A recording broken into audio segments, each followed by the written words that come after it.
En el final de The Last of Us, Joel debe tomar una decisión desgarradora: salvar a Ellie, la joven que lo ayudó a cerrar sus heridas del pasado, o permitir que usen su inmunidad a la infección para desarrollar una cura, sacrificando su vida en el proceso. Joel decide salvar a Ellie. Este final es uno de los motivos que convirtieron a The Last of Us en un fenómeno cultural, que se extiende hasta el día de hoy con la serie. Sin embargo, el camino hacia este desenlace memorable no fue sencillo. Originalmente el final era radicalmente distinto.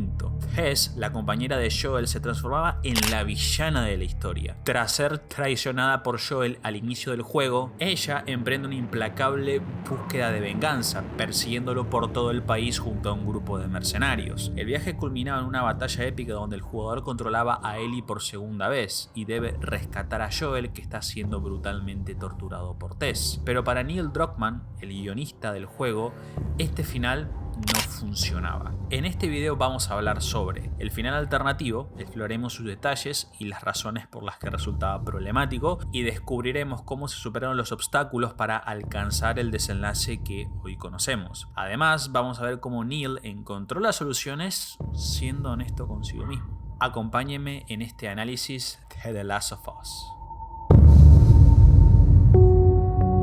Neil Druckmann siempre tuvo una pasión insaciable por narrar historias, y una idea en particular lo consumía: la de un criminal atormentado por la pérdida de su hija que, en un mundo posapocalíptico, encuentra redención protegiendo a una niña huérfana. Inicialmente concebida como un videojuego, la idea fue rechazada. Sin embargo, Neil veía potencial en los personajes. Mientras trabajaba en Uncharted 1 y 2, dedicó cada minuto libre a reinventar esta historia en forma de un cómic llamado The Turning. Kept that core concept of having this strong kind of guardian character and then this female character where the roles at some point would switch, and I really kind of like that idea. So le ofreció la idea a un publisher independiente, pero la respuesta no fue la esperada.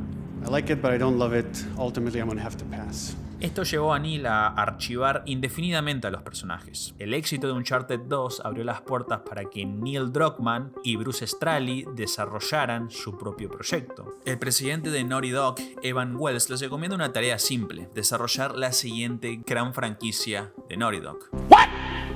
¿Qué? Fue la inmediata respuesta de Neil y Bruce. O sea, hasta ese entonces Naughty Dog había creado Crash Bandicoot, Jak and Daxter y la serie Uncharted, todos éxitos comerciales y de críticas, con legiones de fans que adoran a los personajes y sus aventuras, y ahora tienen que crear algo que intente igualar ese nivel de calidad en jugabilidad, historia y arte. Sin presión, ¿verdad?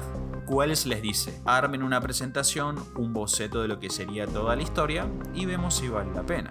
Durante el desarrollo de Uncharted 2, Neil y Bruce compartían largas cenas nocturnas en donde fantaseaban sobre cuál sería su juego ideal. Una noche, mientras veían la BBC, un documental les heló la sangre. Iba sobre el hongo Cordyceps y su capacidad para controlar el cerebro de las hormigas. La idea se apoderó de ellos y la usaron como base del proyecto. El primer intento se llamó Mankind. En este mundo, la infección solo afectaba a las mujeres y tenías que proteger a la única mujer no infectada. Pero rápidamente esa idea se encontró con resistencia. And the reason it failed is because it was a misogynistic idea, and a lot of the female workers at Naughty Dog came up and said, I don't like this idea. I understand what you're trying to do, but the way it's coming off is you have a bunch of women turning into monsters and you're shooting them in the face.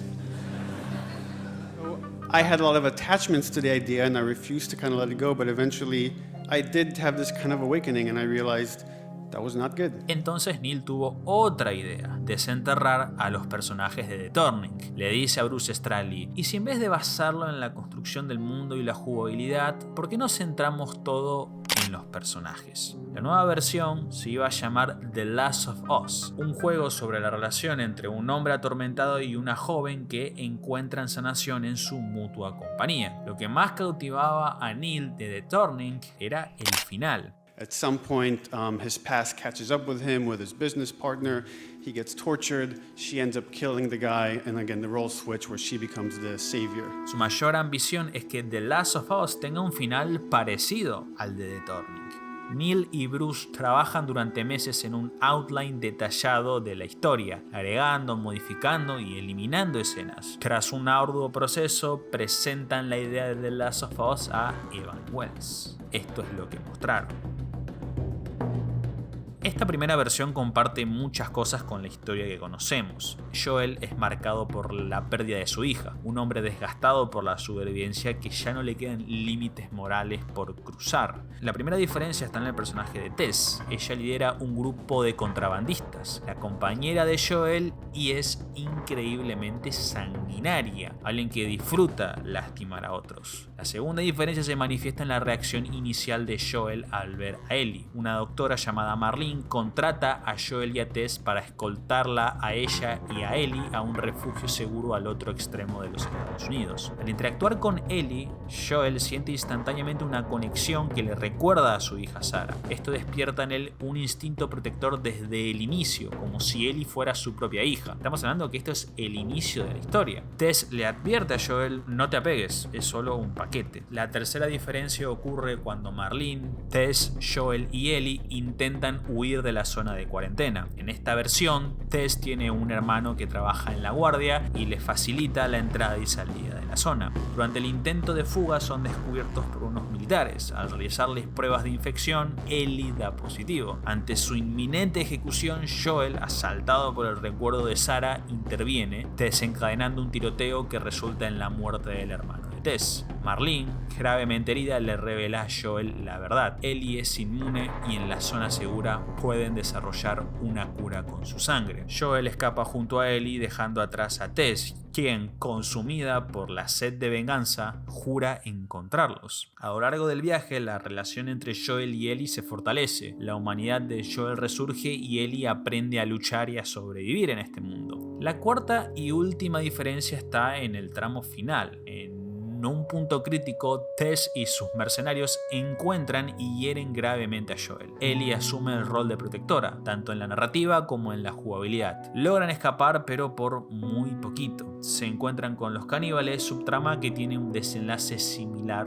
al que nosotros conocemos. Finalmente llegan al laboratorio donde un médico administra anestesia a Ellie para realizarle pruebas. Al recibir los resultados, el doctor le dice a Joel: es complicado. Un abrupto corte a negro nos lleva a Ellie, que despierta en una camioneta sin recordar qué sucedió con la cura o la misión. Joel le informa que no hay cura. Llegaron demasiado tarde y tuvieron que abandonar el laboratorio. Ellie no le cree y empiezan a discutir. De la nada reaparece Tess junto a sus secuaces que embisten la camioneta, forzando a Ellie y a Joel a refugiarse en un rancho cercano. Joel descubre una salida de ventilación por la que solo Ellie puede pasar. Le insta a tomar el auto de Tess y huir. Ellie logra escapar y en el control de Joel el jugador se enfrenta a su antiguo grupo. Sin embargo, es capturado por Tess y empieza a torturarlo. Quiere que experimente la pérdida como ella lo hizo con su hermano, amenazando con matar a Ellie frente a él. En ese momento un flashback nos revela que el médico le había dicho a Joel que la cura requeriría sacrificar a Ellie.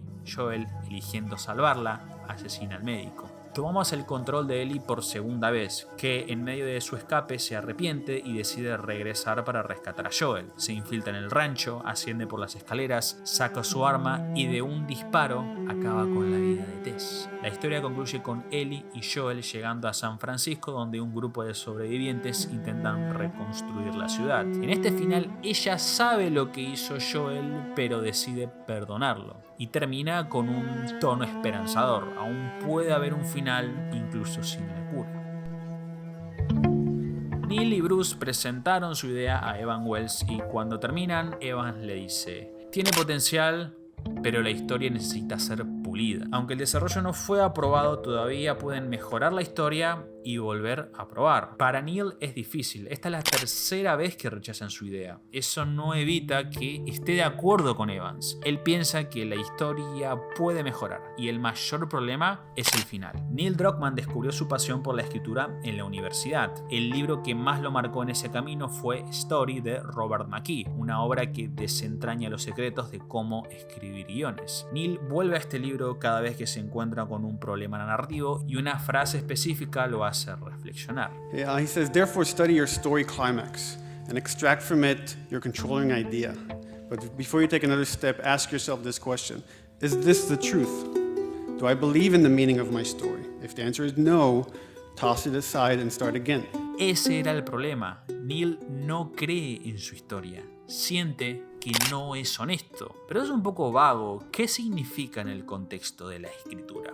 bueno, significa que tu personaje hace cosas que no son creíbles. Por ejemplo, Rápidos y Furiosos deja de ser honesta cuando Vin Diesel, con el poder de la fe, empieza a volar por los aires como si fuera el Capitán América. Es una escena exclusivamente para inflar el ego del actor. Lo mismo pasa con Marvel, donde a veces matan los momentos serios con chistes boludos. Es poner la fórmula de Marvel para generar mucho dinero por encima de los personajes. Aunque no llega a los extremos de Marvel o Vin Diesel, los personajes de The Last of Us tienen un problema parecido. En el proceso creativo, Neil recibe comentarios de diseñadores, animadores y programadores. Es un diseñador que le remarca el primer problema narrativo, la motivación de Joel. Like Joel went from like being this kind of like hardened survivor to this father figure in an instant. As soon as Ellie reminded him of his daughter, he was willing to kill soldiers and protect her and just throw his whole old life away,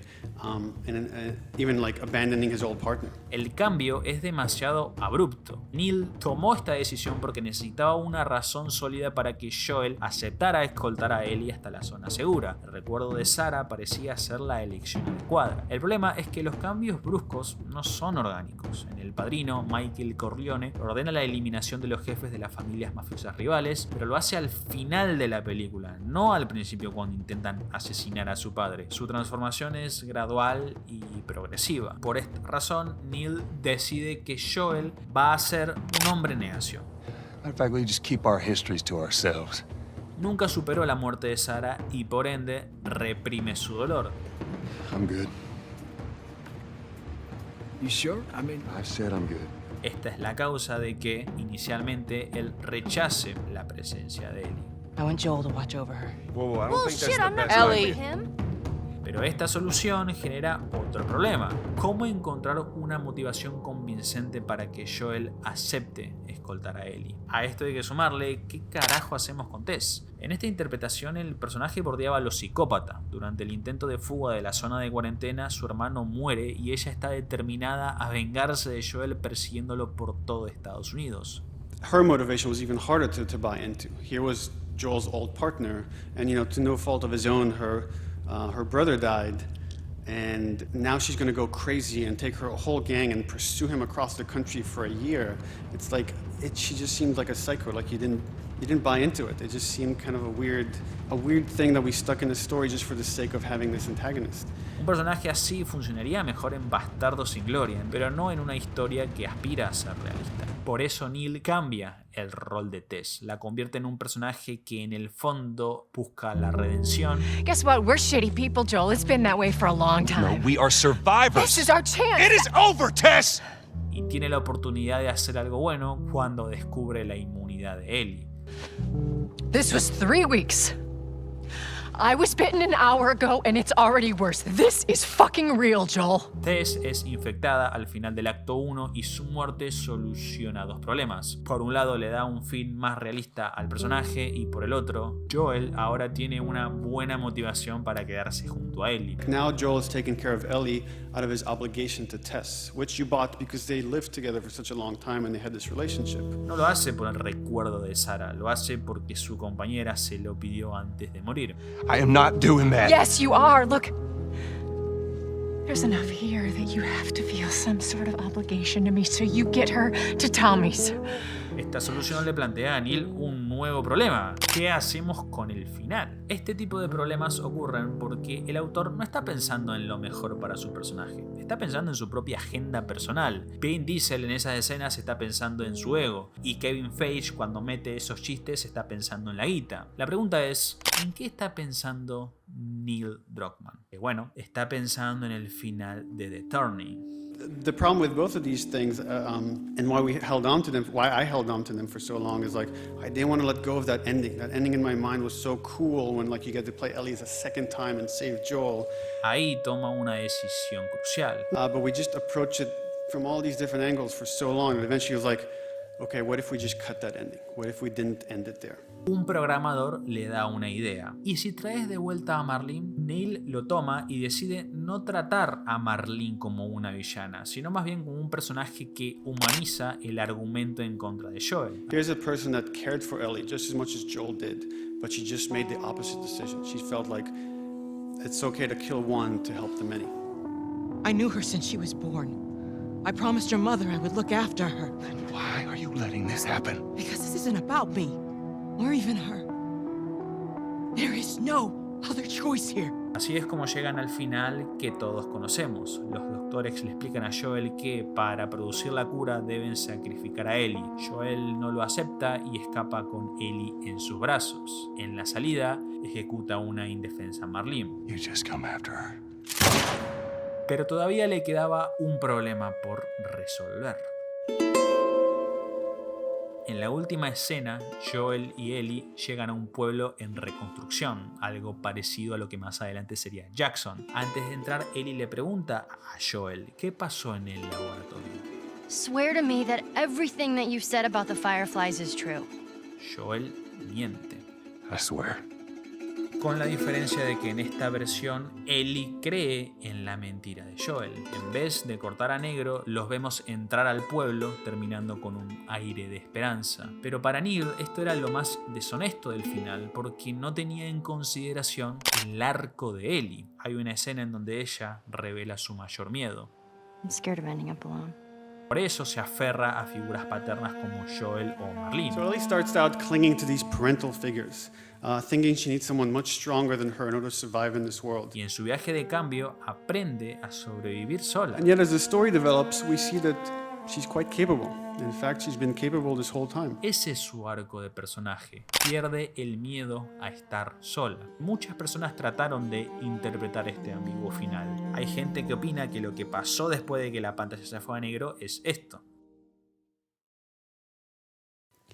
And that final pause, and when Ellie says okay, means that she gets it. She knows he's lying, but she's willing to kind of put that behind her and accept it for a chance for them to find peace together. Well, at least that's how most people interpret the ending. El problema es que si Ellie acepta la mentira de Joel, está traicionando su propio arco de personaje. Está dispuesta a aceptar una mentira con tal de no perder a esta figura paterna. Por eso, el último arreglo es hacer que el juego termine con un corte a negro. Para Neil, este es el verdadero significado del final. And that okay, and what does that okay mean? Well, it's definitely not a complicit, yeah, I'll go along with you. In fact, it's the opposite. It's Ellie for the first time waking up and realizing that she can't rely on him anymore. That while she loves him for what he's done for her, she hates him for robbing her of that choice. She has to leave him. She has to make her own decisions and her own mistakes. That's her arc going to the end of the line. The thing she wanted most in life is this father figure, but to become truly independent, she has to give that up. Para construir este impactante desenlace, Neil Druckmann tuvo que experimentar su propio arco de personaje. Aprendió a sacrificar las ideas que no funcionan, sin importar lo mucho que las ame, y a reconocer cuando las ideas ajenas son las más enriquecedoras para la historia que deseas contar.